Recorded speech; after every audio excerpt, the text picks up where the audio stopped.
Welcome, friends and warriors, to another episode of Power Over Pink. I am your host and breast cancer survivor, Tara Kamm. On my channel, I believe that sharing our stories helps empower us from the journey that we've faced, and it also helps empower others face their journey ahead. And sometimes we get really extra special guests who have not only fought breast cancer and won, but are now doing amazing things for the breast cancer community and for really any females facing breast cancer or any cancer. That's what I was going to say there. So please be so excited with me to hear all about genuine climbing and from my new friend, Anyssa. Welcome Hi. to the channel. Hi, Tara. Thank you so much. I'm so excited to be here.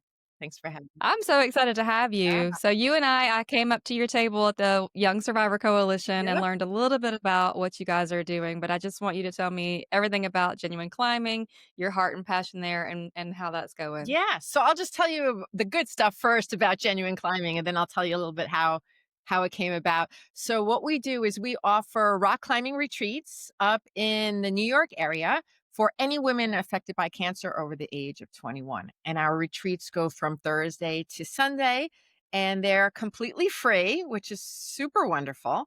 All the participants Yes. need to do is get to our center, and we can offer some assistance with that if needed.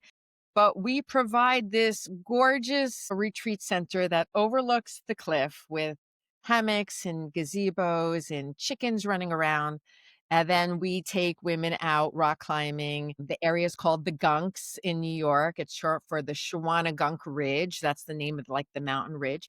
And it's one of the most like amazing premier rock climbing destinations in the entire country. And no rock climbing experience is needed at all. We teach you all the basics. We outfit you with all the gear. And we basically provide this really wonderful atmosphere to one, obviously connect with other survivors and be in a community where you're seen and understood right away. That's the number one, too. Second, to kind of explore outside your comfort zone, try something new, be really surprised with what you're able to accomplish. And then we also have other like wellness activities like sound bath, yoga, massage, Yeah. acupuncture, all the good stuff. We really wanted to create a space where women could come and just let go and feel taken care of, feel completely nurtured, and just Yeah. kind of sit back and just let everything come to them. All the meals are included too. Our retreat host cooks these delicious meals, vegan, vegetarian, and not for anybody. And yeah, we just had our first retreat last weekend. So I'm still like flying high from that. It Wow. was Yeah. fantastic. Yeah. And it just, yeah, it was amazing. I just think that, everyone and anyone should come and do this. But Yeah. How many people came to the first so one? we had 10 participants, and then there were Nice. 5 volunteers and other staff, climbing guides as well. So it was a really nice kind of small group. You get to know everybody. We ate all our meals together. Like we did everything together. We went hiking together. And so it was just a really nice way to connect. Yeah. My background is that I'm a climbing guide. I've been taking people out rock climbing for like 15 years now. And then I got diagnosed myself 3 years ago now and was really looking for a way to, kind of make sense of the whole thing. You know how it is. You're just kind of like walking around in a fog. You're doing the treatments and going for surgery or whatever you need to do. But for me, I was just kind of like in this fog, like Yeah. not Good way to put it. Yeah. like what just happened to me? You're like, I don't know, but just like keep going because otherwise you're just gonna, kind of fall apart. Yeah. So, you know, I have seen in the other work that I've done how powerful rock climbing could be, how amazing it is to be in nature like that, how you can surprise yourself with what you can do. For all the women that say, I don't have any upper body strength, it doesn't matter. Need good foot technique and you'll get Yeah. it. Yeah.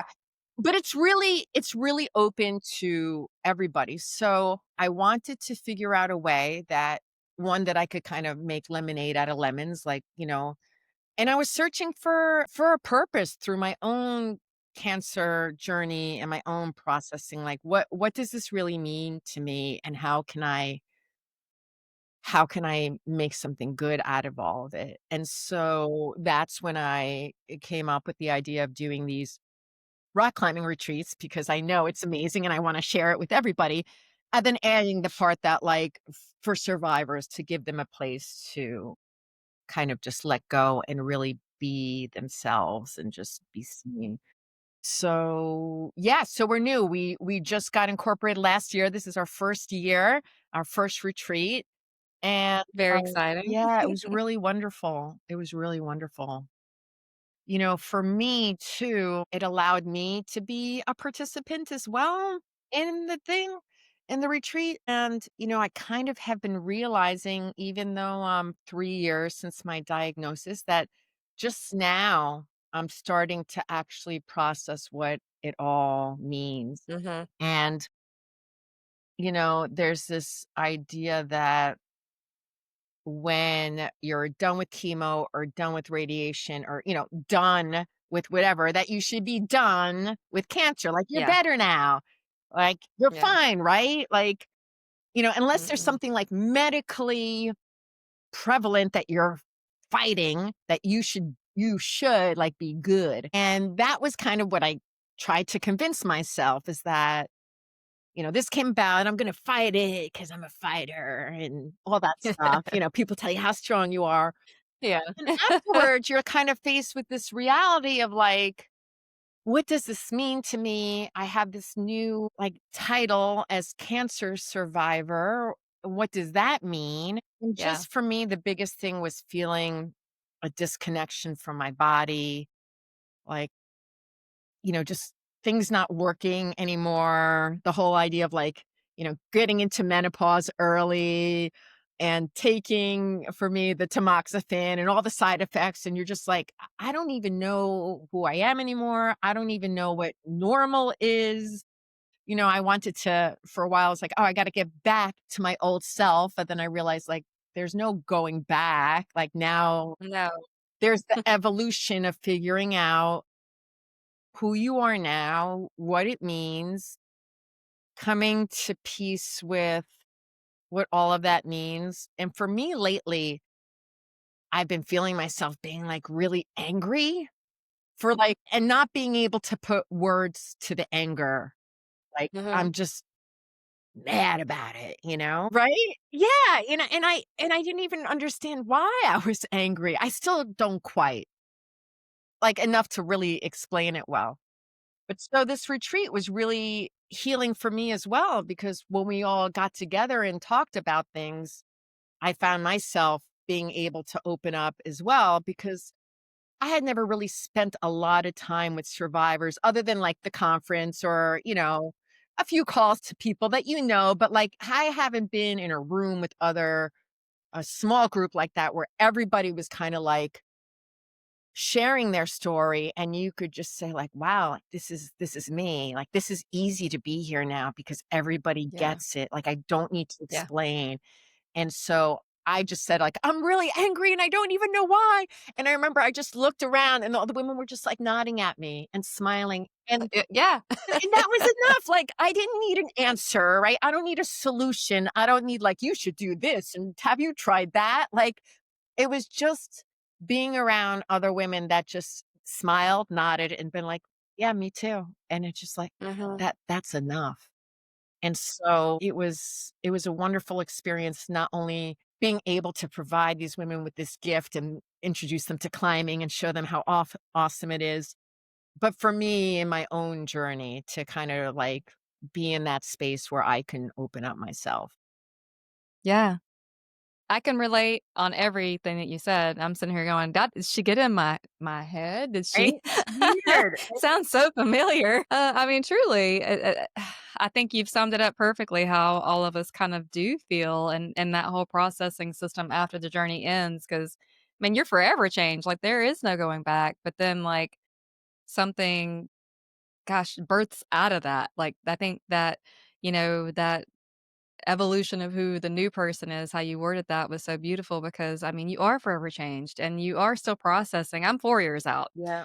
and, just recently, I started getting angry. So it took Yeah. me a little longer, I guess. I started out really angry, and then I kinda processed that anger, and then now I'm kind of circling back to that. So it's the ebb and flow of just Different, like yeah. processing what happened to you and where am I and what's happening to my body now.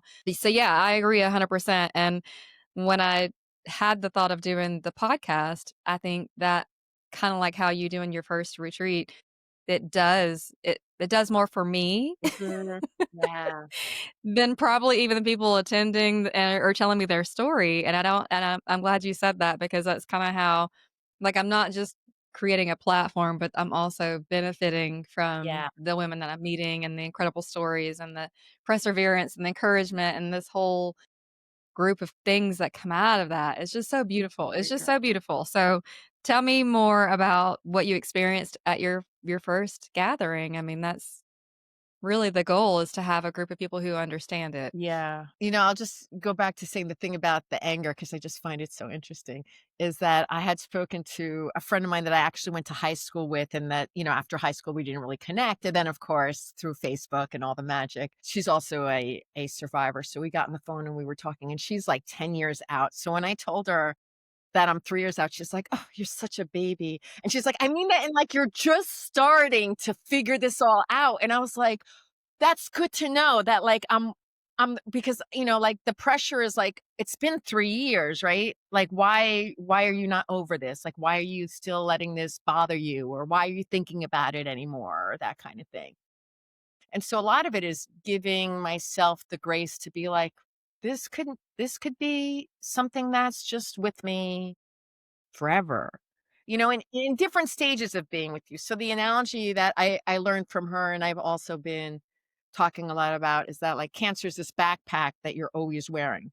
So sometimes it's this big, heavy backpack with all the stuff. You can hardly like go up the stairs because it's just so heavy.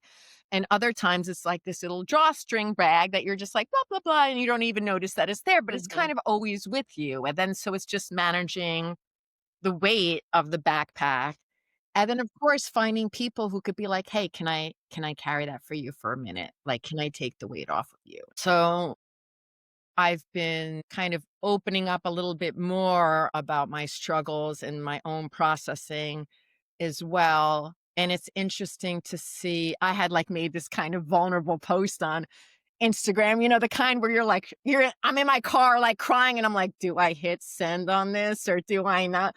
I kinda wanted to be real about it because I'm Yeah. generally, like, like, this up and bubbly person, but, like, I definitely have, like, really hard times, and if you don't share that, then people don't know that's kind of normal. And, a few people came back like rock stars, like, they were, like, meeting me for coffee, talking me through it, just sitting there, holding the space, letting me cry, all that other stuff. A couple other people was like, "Did you get news from the doctor?" And I'm like, "No, dude, there's no news. No, no. This is just like my everyday life is just I don't know what's going on." And you could see they just don't get it and can't relate. And that's fine too. Like, I'm just glad that they at least reached out. So I think all of us in our cancer journey are kind of learning to see and navigate responses and relationships with other people and how they show up and what that means. So that was again, the nice thing about being in the retreat is because everybody had that experience and everybody has felt a similar thing. I mean, it's so wonderful just to be sitting in a circle with people and you just look at somebody and you don't even need to say anything. It's like, I get it. And so, like, one of the things I said in the beginning of the retreat is like, crying is totally allowed. In fact, it's encouraged. I think like at one point all of us were crying for some other reason. But also, uh, so now these women are outside. They're in a new environment. We're teaching them how to climb. We're putting on harnesses. We're putting on helmets. We're tying knots on the rope and teaching them all this. Like, it's a lot for anybody, let alone somebody who's like, wow, like this is new for me. We had one woman who was actually still in chemo when she came with us. And so for Wow. her, it was like a real test to see what her body was capable of. Yeah. Everybody got to the top, although that's not, it's about the journey, not the top. But it was amazing that these women were like, I don't care what happens, I'm going to make it. And she got to the top and just like that release, like I didn't think I could do it. Now I have Hmm. faith in my healing again. I know I'm going to be okay. And it's like you just every once in a while, you just need that glimpse, right? Like, to know that you're okay because and I talk about this a lot too. I'm always convincing myself, like, "You're okay. Like, you're okay. You're okay." Like and I have to kinda convince myself, like, "Oh," and then other Yeah. people are telling you, like, you're okay," and you're like, okay, you're telling me this, I should believe you, you're a trusted friend." Yeah. But sometimes it's hard to embody that, like, you don't feel okay. And then you go climbing and, like, you just know you're okay. The rock, like, tells you that you're okay, and it's just you feel like there's something tangible that you could trust once again. Right. Does that make Mm. sense? Ooh, that's good. Yeah. Yeah. Yeah, yeah. I have a lot of trust issues with my body from going through it. Yeah. Like, I don't trust my body anymore.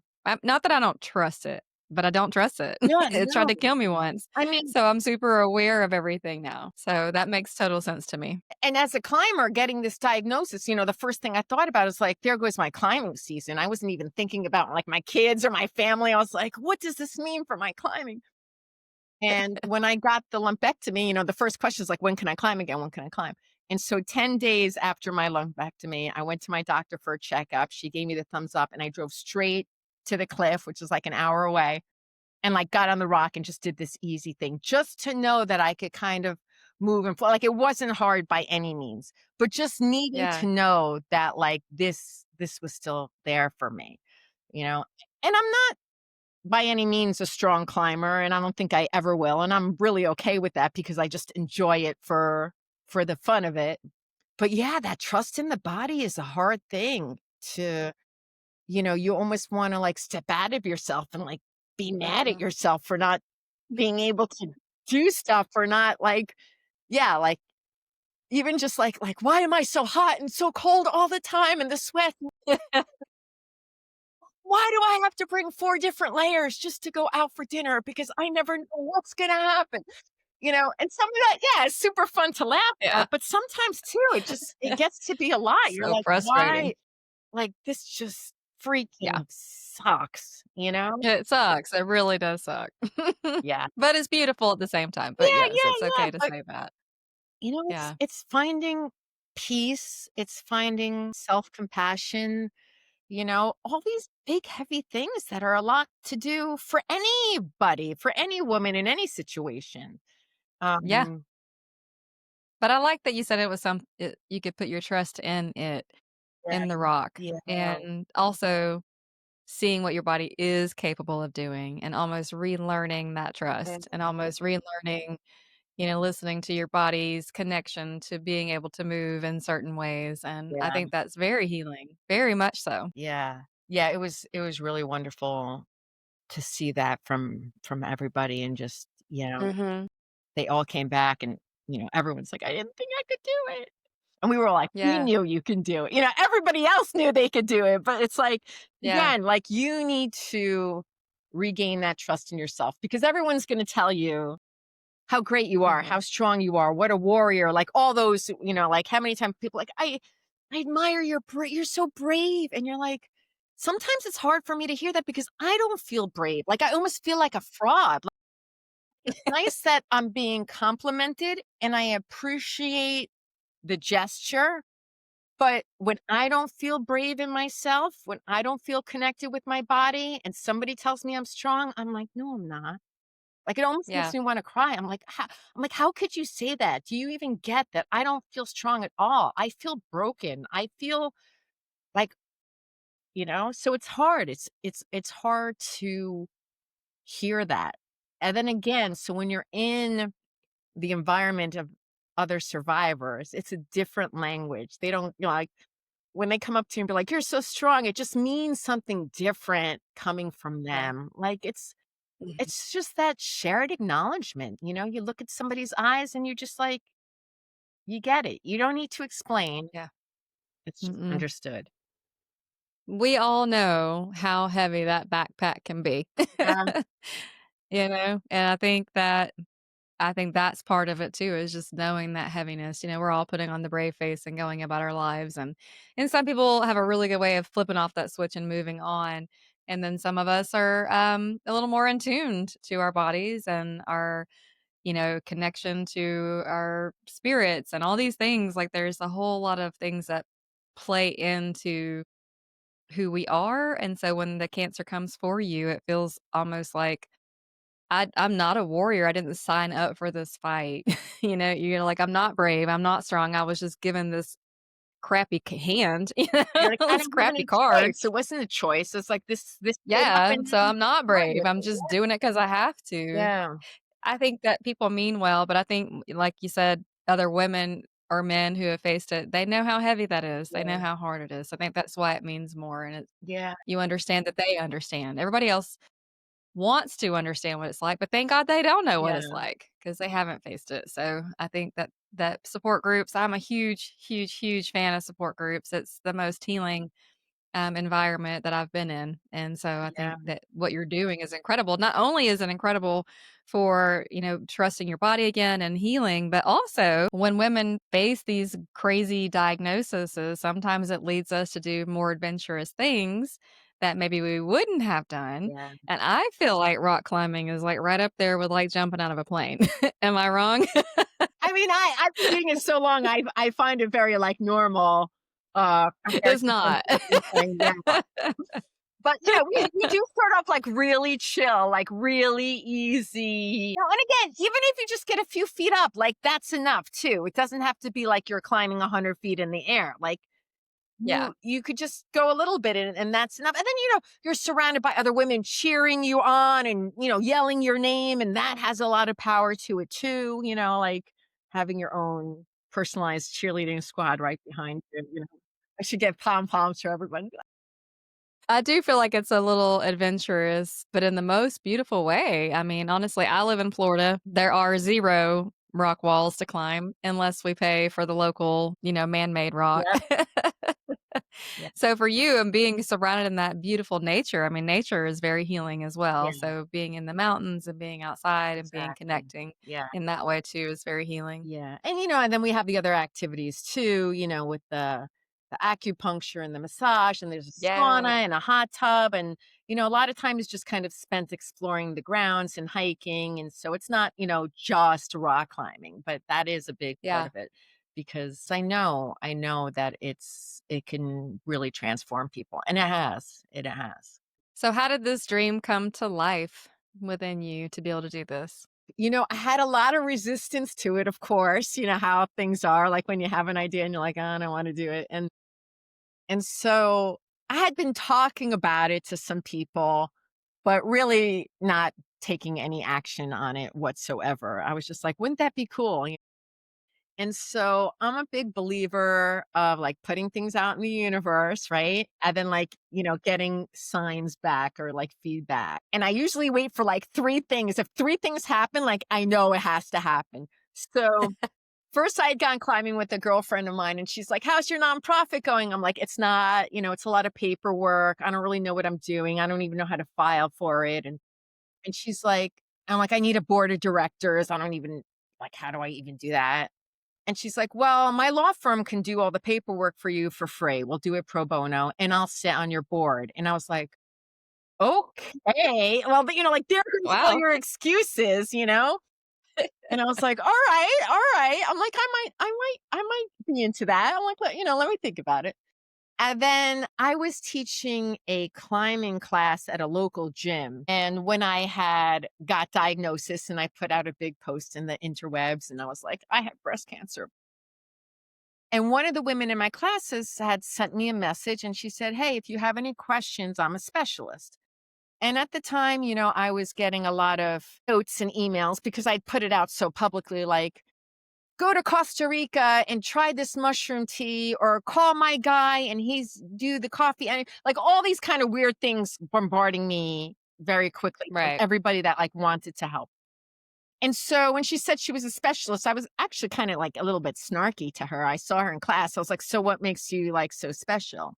And she's like, "Oh, I'm a breast surgeon at Valley Hospital." And I was like, "Oh, you're like legit special. Like you actually know what you're talking about." And we became friends because she got into climbing. We would go on climbing trips together. And so every time I mentioned it, she was like, "I'm on board. I'm on board." She's like, I I want to be involved. And because she sees every day with her patients the need for this kind of experience. So that was number 2. She's like, "I'm on, I'll be on your board." Like she says that she begged me to be on my board, but it was a no-brainer. She was just like, "I'm in." And I'm like, "Great." And then the Yeah. other big thing was, so this was swirling on in my head. I have 3 kids. They're all teenagers. They don't think that climbing is cool at all. Like, I show them these Of epic course not. pictures and they're just like, whatever. Like, they're just like, cool, cool. So I was out with my daughter and I said to her, I'm like, I think I'm going to start this nonprofit. Like, I think I'm just going to go ahead and do this. I think it would be really cool to do these retreats for women. And she's like, "That's really cool." And I was like, "Oh," I'm like, Oh, my 19-year-old daughter thinks I'm cool for starting a nonprofit. Like, who would?" So that was the clincher. Like, I almost started crying when she said that. I was like, "I need to do this." And what a great way to model for her what yeah. resilience really means and how to heal yourself through service of Mhm. others, which I'm Yeah. learning now so powerful. So powerful. So that was it. So after that, I texted my lawyer friend, and it was like a year to the date of the first retreat. And I texted her, I'm like, "I'm in. What do you need? Like, let's get the ball rolling." And so that's how it all started. And that was last Wow. year. And so during the summer, we worked on getting our filing. And then once we got our filing, it was a matter of, starting our fundraising to fund these and then finding the retreat space and all the other things. But everybody that I came across with were like psyched to be involved, wanting to participate, wanting to help. I got a lot of support. And so it made it easy. And then especially now after this weekend, it really sunk in because until then it was just like, this dream I had. And so it all came together like in this beautiful, like full circle moment for me. I was like crying the whole weekend. I was like, Yeah. it's like from just an idea and like in the back of my head, I was like, yeah. Yeah, you worked so hard for it though, and then now to see it come and then to be able to be a part of it and see the response from the people who came. And I kind of said, again, I don't know. Sometimes hearing compliments is hard. Well, first of all, with the like, you're so strong, you're so, it's like, but sometimes when people are like, it's amazing what you've done, like it is amazing. And I want to give myself like the pat on the back. Like I am proud of myself. But part of it is kind of selfish too, because I did it for my own recovery, right? Like you doing the podcast, like I'm doing it so I can make sense of myself. I'm doing it because I understand that serving other people helps me heal and hearing other people helps me heal and all of that. So it's almost like part of it's like guilty. It's like, "Oh, it's great that I'm helping these other people, but like, it's kind of selfish. Like, I'm just doing it because I don't know what else to do. I'm all freaked out." And like, this gives me some grounding. This gives me some peace. This helps me give me hope, you know?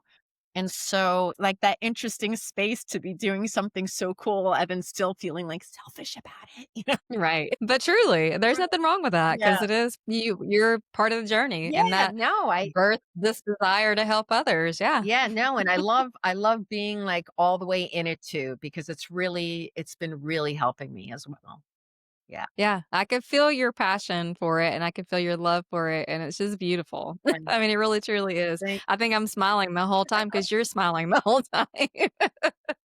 yeah, And that's when you know it's, like, just genuine, like, "This is good. This is really good stuff." yeah, And then I know that your passion and wanting to help others is it's a beautiful way of also kinda, like, taking back control and taking back direction and where you're taking this new evolution of self, and, that's beautiful too. yeah, the lack of control is definitely something that shows up in, like, different ways, kinda messes with you, Mhm. and so Yeah. any way you could feel like you're still in the driver's seat Yeah. helps, yeah, Yeah, yeah. and helping others get in their own driver's seat, honestly, Mhm, yeah, because that's what the retreat will do is help them kinda take back a little bit of that, for themselves too, so, yeah, that's just awesome. thank you, I'm for it. Alright, let's get you on the rock, girl, let's go. That's what I was thinking the whole time you were talking. I was like, Yeah, I have never in my life wanted to go rock climbing until I met you. there you go. None of these women had ever climbed outside before, ever. So this Yeah. was No, I have for never. everybody. Yeah. Yeah, you're in good hands, like everyone's in the same space as you. So it's really great. Yeah. So, tell me, how many retreats will you be doing a year? Yeah, so this year we have 3 retreats. We had one and we have another one coming in August and another one in October. Next year we already have 2 on the calendar. We'll most likely have a third. And if people want to apply, they could just go to genuineclimbing.org and apply. It's a really brief application. It's basically just name, address, like a little bit about you. And then we select participants randomly about 3 months before the retreat start date. And this way it gives people an opportunity to arrange travel and, get time off from work or, figure out daycare or whatever else they need to do. Last retreat that we had, the participants were from California, Texas, Missouri, Pennsylvania, like all over the country. Yeah. So Wow. really great to see people coming in from everywhere to join this. Yeah. And yeah, and like I said, anyone over the age of 21 in any stage of recovery. So even if, you were diagnosed 30 years ago, Mhm. you're still carrying a backpack, right? So Yeah. you Might be a little lighter hopefully by then, yeah, but yeah. And when we select people randomly too, because we don't want to, or I don't want to have to judge anyone's experience over anyone else's. So as long as you get a medical clearance from your doctor saying that you could participate and you're chosen, then that's it. Then you come meet us in New York and we have a great time.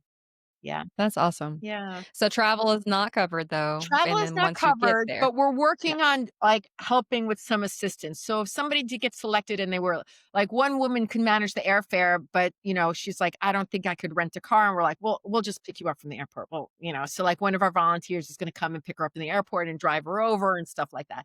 So we are working on hopefully getting some sort of travel stipends and stuff like that. So even if you are financially insecure, don't have really the means to do it, you should apply anyway, because we could usually try and work something out with you to make it happen. So don't let that stop anyone from at least trying to apply. And we could, figure out the details when the time comes. But yeah. So for each, event, will there be about 10 participants then? Is that Yeah, the so we're goal? gonna have like 10 to 12 participants depending. We have this gorgeous retreat center all to ourselves, so there's no other guests in the whole property. I think it's like 35 acres. It's insane. So it's just us there. And again, we wanna keep it kind of close and small so that people could feel like it's a really intimate, gathering and people get to know each other really well.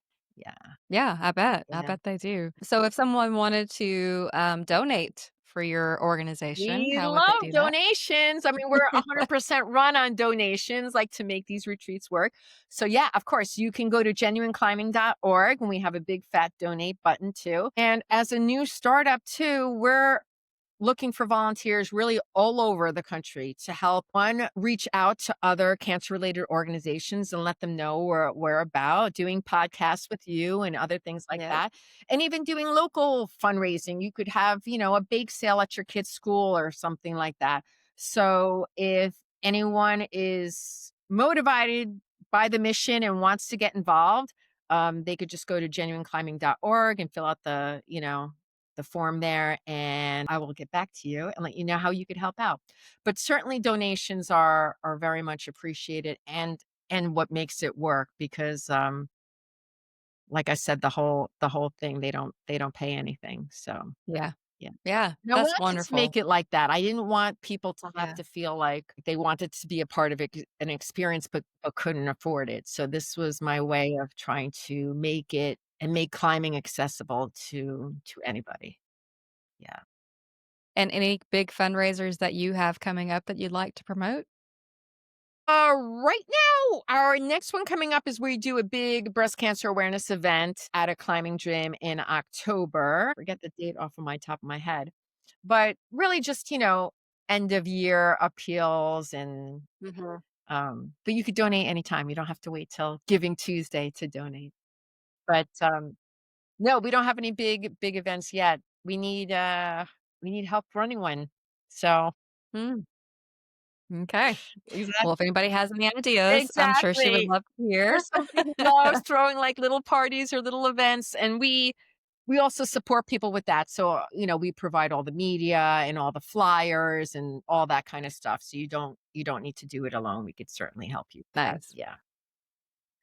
Well, anything else that you would like for someone to know about genuine climbing or about your story?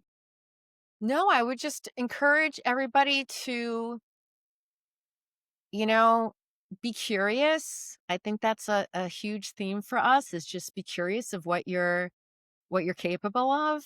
So often we put up like even with me starting the nonprofit, I'm like, no, I can't do it. Paperwork, no, I can't do it. I don't have this. So yeah, like, it's so easy to put up the roadblocks and they sound great too. Like they're totally legitimate. But the magic happens, we all know, right? When you get over that and you actually put yourself out there and see what's happening. So, like curiosity, courage, community, all those great magic C words, other than I can't say Other than the C big word, C. yeah, other than the big C. But yeah, I would just encourage everyone to check us out, think about us. Of course, follow us on social media, Genuine Climbing. See how it resonates with you and apply it. You never know. You never know. It could be the most incredible moment of your life, and we'd love to have you.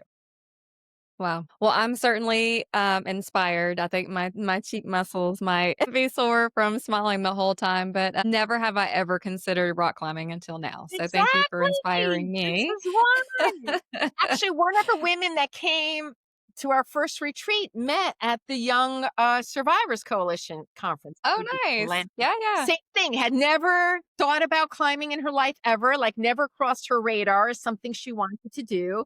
And she saw our table and we're like, sign up. And she's like, okay. And she got selected and she came and it was like freaking magic. It was magic. That So is amazing. yeah, so you never know. You never know how life is gonna surprise you, and you're due a good surprise after what you've been through, right? You're I due a agree. little TLC. We'll Yeah. we'll give it to you. 100%. Yeah. Well, I know that everybody watching is now inspired as well, and maybe it never crossed your radars, but let me tell you, I think that it sounds like we should all consider it. And if not, at least support Genuine Climbing and your efforts and your new nonprofit. So Awesome. thank you for what you're Thank doing. you. You really, truly are inspiring. Thank And you. like I said, I could just feel your love pouring out of you through this interview. And it's very contagious and beautiful. Thank you. And I just hope that, gosh, I just hope that it goes on forever and that you have the best time doing this I nonprofit, hope so that too. it blesses you and everyone who I goes. hope So, so too.